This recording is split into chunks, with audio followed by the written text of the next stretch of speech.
Hello दोस्तों, मैं दिनेश चौधरी आप सभी का स्वागत करता हूं आपके अपने YouTube channel PSC by DC sir. इस चैनल के निर्माण का उद्देश्य ही आप सभी तक निशुल्क शिक्षा को पहुंचाना रहा। और MPPSC ने जब अपना सिलेबस MPPSC प्रारंभिक परीक्षा और मुख्य परीक्षा के लिए चेंज किया तो जो नया सिलेबस था उसे निशुल्क रूप तक आप सभी तक पहुंचाने का एक प्रण हमने लिया और बखूबी उच्च गुणवत्ता के साथ आप सब तक उस पूरे सिलेबस को हमने पहुंचाया। इसी क्रम में आज मैं आप सबके सामने फिर से एक बार उपस्थित हुआ हूं। आज मैं आप सबके लिए एक नई खुशखबरी लेकर आया हूं। जिस प्रकार हमने निशुल्क शिक्षा के माध्यम से प्रीलिम्स परीक्षा का सिलेबस पढ़ा है, उसी क्रम में नए सिलेबस में या मेंस के सिलेबस में जो नए टॉपिक जुड़े हुए हैं वह सब भी मैं आप सब लोगों तक निशुल्क पहुंचाने वाला हूं। निशुल्क उसी गुणवत्ता के साथ पहुंचाऊंगा जिस गुणवत्ता के साथ हमने प्रीलिम्स एग्जाम में कंटेंट को आप तक पहुंचाया है। ऐसा कंटेंट जिसे हर एक कोचिंग संस्थान को कॉपी करना पड़ा, उसी गुणवत्ता के साथ मैं आपके सामने हाजिर हूं।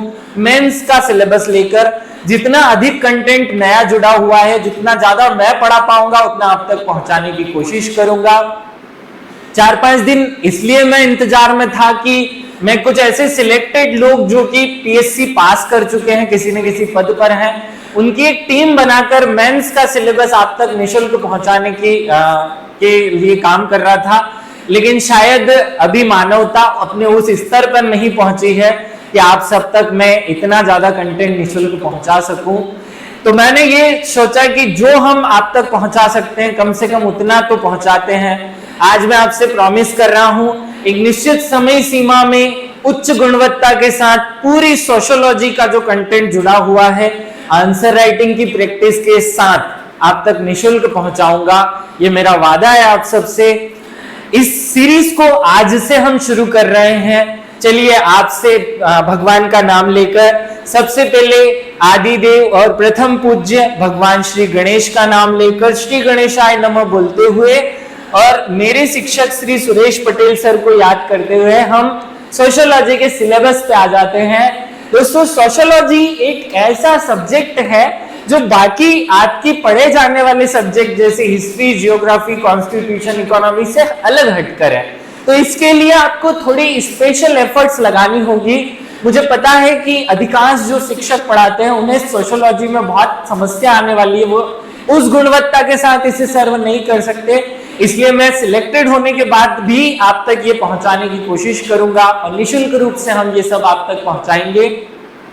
चलिए पहले एक बेसिक कॉन्सेप्ट समझते हैं कि ये जो सोशियोलॉजी है, इस सोशियोलॉजी शब्द का क्या अर्थ है। वैसे मैं एक पहले ही पृथक वीडियो में आपको सोशियोलॉजी की मूलभूत अवधारणा समझा चुका हूं, लेकिन फिर भी हम ये समझते हैं। आज इस 5-10 मिनट के वीडियो में मैं आपको ये समझाने की कोशिश करूंगा कि सोशियोलॉजी अन्य सब्जेक्ट से कैसे पृथक है और इसका जो आंसर राइटिंग का पैटर्न होगा वो किस तरीके का होगा। पहले समाजशास्त्र शब्द का अर्थ समझ लेते हैं। समाजशास्त्र शब्द जो है वो सोशियोलॉजी का हिंदी ट्रांसलेशन है। सोशियोलॉजी शब्द खुद अपने आप में दो अलग अलग भाषाओं जिसमें सोशियस और लोगस, इन दो अलग अलग शब्दों से मिलकर बना है। सोशियो जो शब्द है ये लैटिन भाषा का शब्द है और लोगस जो शब्द है वो ग्रीक भाषा का शब्द है। इसीलिए एक महान समाजशास्त्री ने इसे दो अलग अलग भाषाओं की अवैध संतान भी कहा है। सोशियस का अर्थ होता है समाज और लोगस का अर्थ होता है शास्त्र। अर्थात शास्त्र को और सरल कर लेते हैं।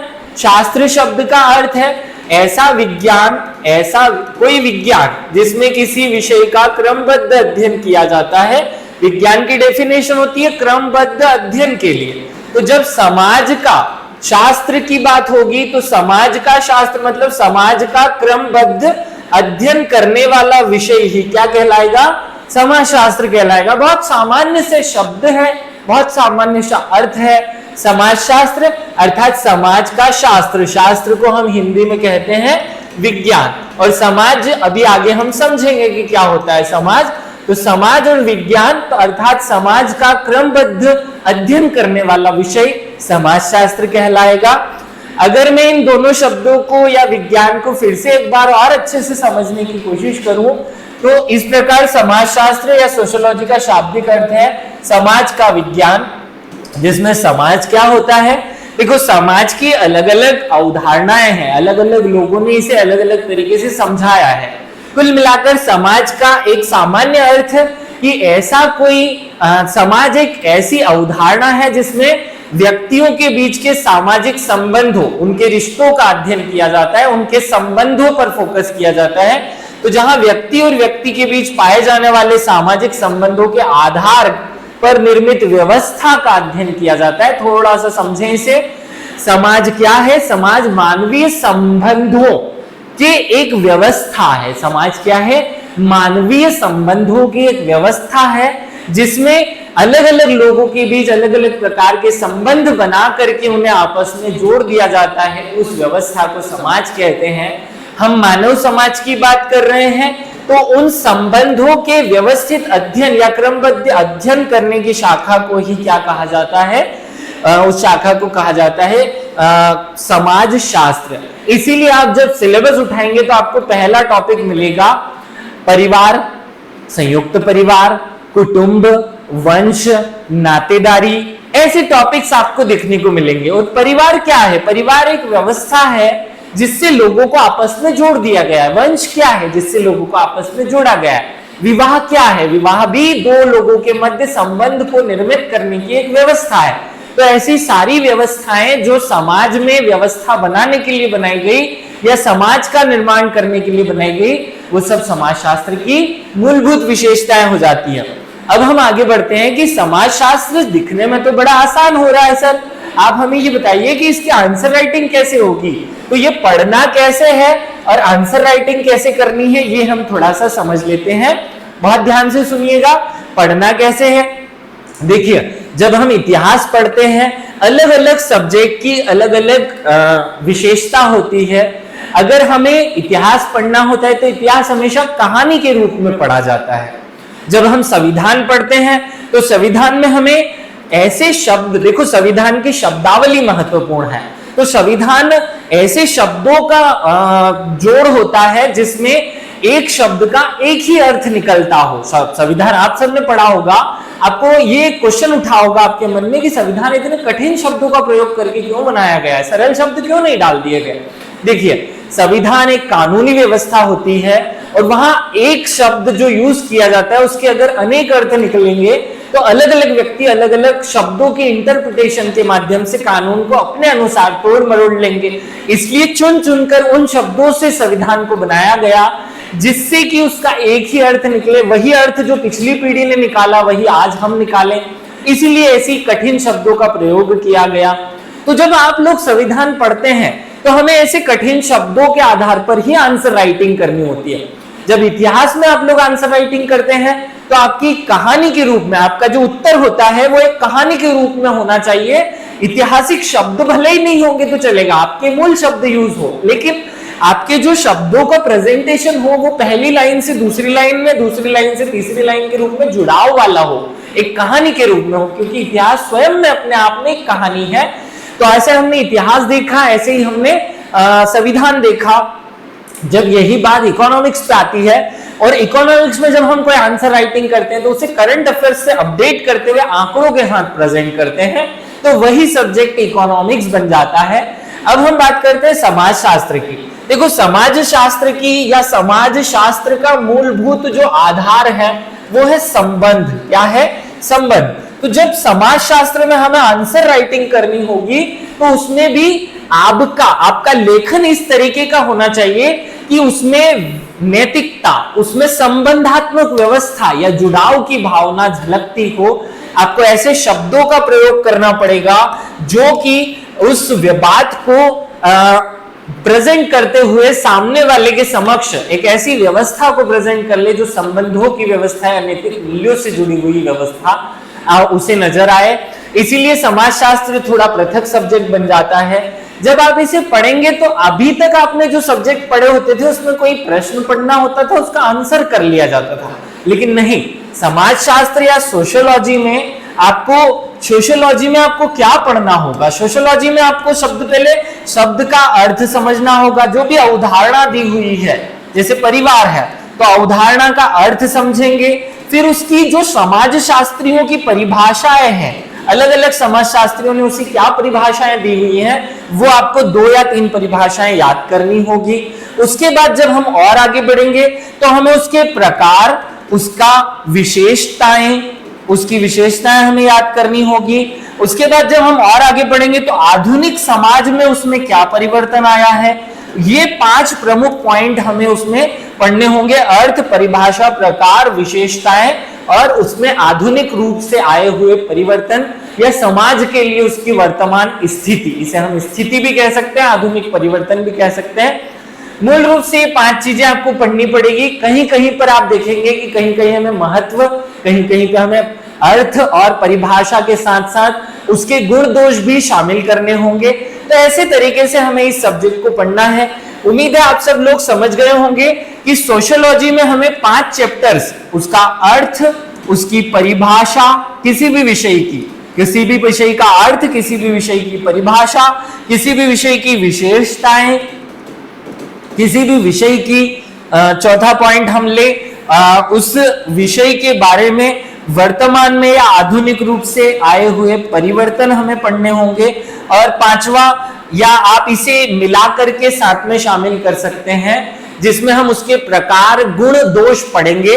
आप ये 5 पॉइंट अगर किसी भी पॉइंट का पढ़ लेते हैं तो सामान्यतः आपका वह टॉपिक कंप्लीट हो जाएगा। फिर आंसर राइटिंग की बात होगी। आंसर राइटिंग में विशेष रूप से आपको सोशियोलॉजी के लिए एक सीरीज के रूप में 10-15 लेक्चर्स में अलग अलग पैटर्न्स पे कैसे लिखा जाता है, किस प्रश्न में क्या लिखना होता है, ये समझाऊंगा। लेकिन एक फोरे तौर पर आप सामने इमेज अपने दिमाग में बनाइए कि सोशियोलॉजी में जो आंसर राइटिंग होती है वो भी इसी पैटर्न पे होती है। अब एग्जाम में क्योंकि 2 नंबर के क्वेश्चन है, 7 नंबर के क्वेश्चन है और 10 नंबर के क्वेश्चन है, तो 2 नंबर के क्वेश्चन में तो सीधे सीधे हमें शब्द का अर्थ लिखना होगा। जहां उसने परिभाषा पूछी होगी, किसी समाजशास्त्री की 2 लाइन की एक परिभाषा कॉपी पेस्ट करनी होगी। जहां 7 नंबर के क्वेश्चन होंगे वहां पर थोड़ा सा सावधानी रखनी होगी, क्योंकि आप सबके दिमाग में 5 नंबर की स्टोरी भरी हुई है। अभी तक एग्जाम का पैटर्न 5 नंबर हुआ करता था।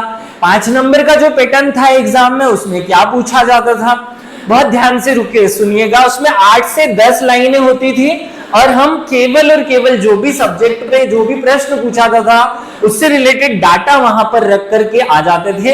एक के बाद बिना सीक्वेंस के केवल और केवल उससे रिलेटेड जो फैक्ट होते थे वो हम उस आंसर में परोस देते थे।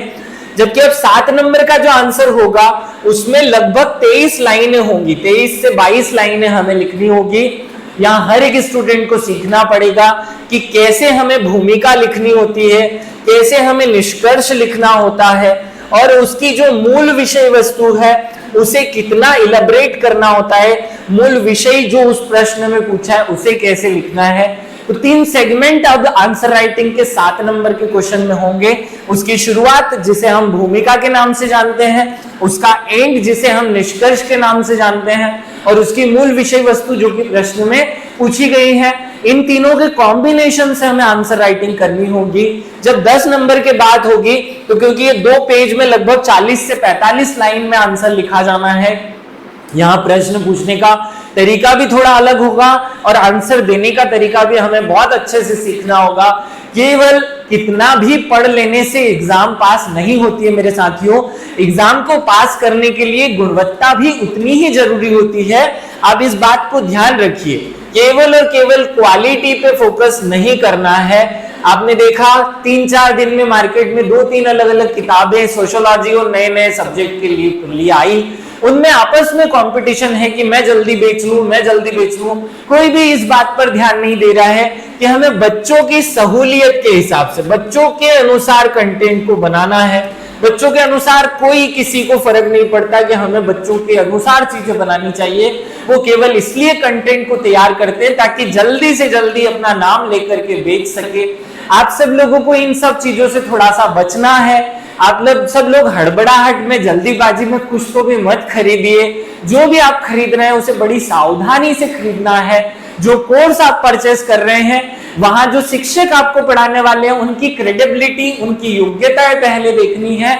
उन्होंने पहले आपको किस तरीके का पढ़ाया है, वो आपको पढ़ा भी सकते हैं या नहीं पढ़ा सकते हैं, बहुत सारे लोग ऐसे दुकानें खोल कर बैठे हैं जो असली में उस कार्य के योग्य ही नहीं है, लेकिन फिर भी वो उस कार्य को करने चले हैं। ठीक है, जो व्यवस्था चल रही है आपको अपना स्वयं का ध्यान रखना है।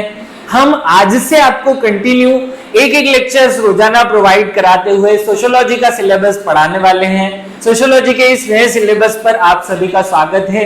चलिए बहुत सारी बातें ना करते हुए मूल कंटेंट पे आते हैं। मूल कंटेंट एक नए वीडियो में आपको सर्व किया जाएगा।